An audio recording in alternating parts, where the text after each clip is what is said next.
मौलाना आमिर गुल सैफी के बयान सुनने के लिए आप मौलाना साहब के ऑफिशियल यूट्यूब चैनल मौलाना आमिर गुल सैफी ऑफिशियल को सब्सक्राइब करें। बिस्मिल्लाहिर्रहमानिर्रहीम।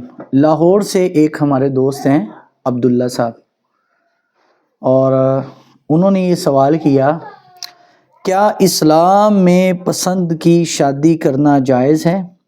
अगर जायज़ है तो किन किन शराइत को मलूज़े खातिर रखना ज़रूरी है? बहुत ज़बरदस्त सवाल है। ये आज का करंट अफेयर है, आज का ये करंट इशू है हमारा। आजकल हर दूसरा नौजवान चूँकि कॉलेजेस यूनिवर्सिटी में पढ़ते हैं और चूँकि वहाँ पर को एजुकेशन है, लड़की पसंद आ जाए तो कहते हैं जी इस्लाम में पसंद का निकाह जायज़ है या नहीं। उलमा चूँकि हया पर इतना ज़्यादा बयान करते हैं कि लोग डर जाते, लगता है इस्लाम में पसंद का निकाह कर ही नहीं सकते। हालांकि इस्लाम ने पसंद के निकाह को पसंद किया है, क्योंकि कुरान में क्या है, फनकिहू मा तवाब लकुम, जो तुम्हें पसंद आए, जो तुम्हें अच्छी लगे उन औरतों के साथ निकाह करो। मसना व सुलासा व रुबा, दो दो, तीन तीन, चार चार। फ़ाइन खिफ्तुम अल्ला तादिलु फ़वाहिदा, अगर तुम्हें डर हो इंसाफ नहीं कर पाओगे तो फिर एक ही करो। तो ये जो कुरान मजीद में हुक्म आया है, तो अल्लाह ने पसंद को पहले रखा है, लेकिन पसंद में स्टैंडर्ड और मयार क्या होना चाहिए, यानी हमें कौन सा निकाह किस लड़की से पसंद आना चाहिए। खाली पसंद ही काफ़ी नहीं है, उसके साथ कुछ बातें ज़रूरी है। और इसका मिशकात में किताबुन निकाह के अंदर सही हदीस मौजूद है। नबी करीम सल्लल्लाहु अलैहि वसल्लम फरमाया, तनकिहुल मिरअता लिअरबा, औरत के साथ चार खूबियाँ देखकर निकाह करो। नंबर एक पर लिमालिहा, उसका माल देखो, वली हसबिहा, उसका हस्ब नसब देखो, वली जमालिहा, उसकी खूबसूरती देखो, वली दीनिहा, और उसका दीन देखो। फसुर बिज़ातिद्दीन, तो फरमाया दीन की बुनियाद पर निकाह को पसंद करो, ये ज़्यादा बेहतर अल्लाह और उसके रसूल के यहाँ है। तो जो दीन में अच्छी है, ये स्टैंडर्ड और मयार है।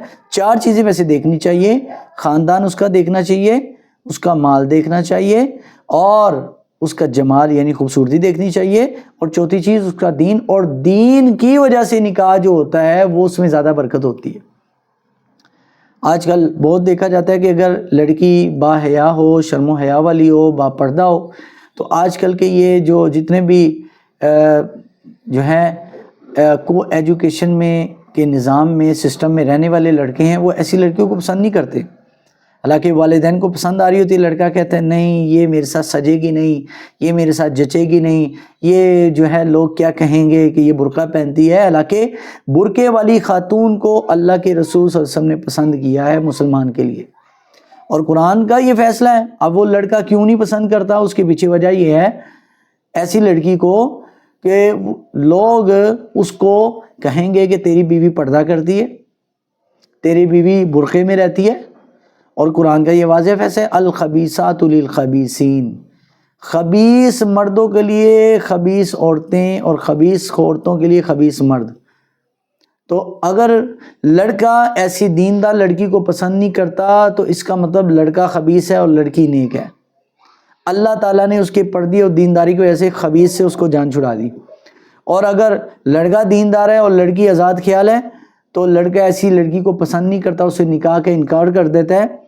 तो ये इस वजह से अत्तय्यिबातु लित्तय्यिबीन, पाक औरतों के लिए, पाक मर्दों के लिए पाक औरतें, पाक औरतों के लिए पाक मर्द। तो जो निकाह नहीं करता, ये कुरान का वाज़ेह फैसला है। तो हमें पसंद की शादी जायज़ है इस्लाम में। हस्ब व नसब देखे, और नंबर 2 पर उसका जमाल देखे, और नंबर 3 पर उसका माल देखे, और नंबर 4 पर उसका दीन देखे, और दीन वाली को तरजीह दे। अल्लाह रसूल के यहाँ पसंद की निकाह करना, पसंद की शादी करना बिल्कुल जायज़ है। और बल्कि अगर पसंद हो तो उसके साथ लव स्टोरी और अफेयर चलाने की ज़रूरत नहीं है, उसके साथ निकाह करके उसको इज़्ज़त के साथ अपने घर लाएं, ना कि मोहब्बत के ज़ुबानी कलामी दावे करें। वस्सलाम।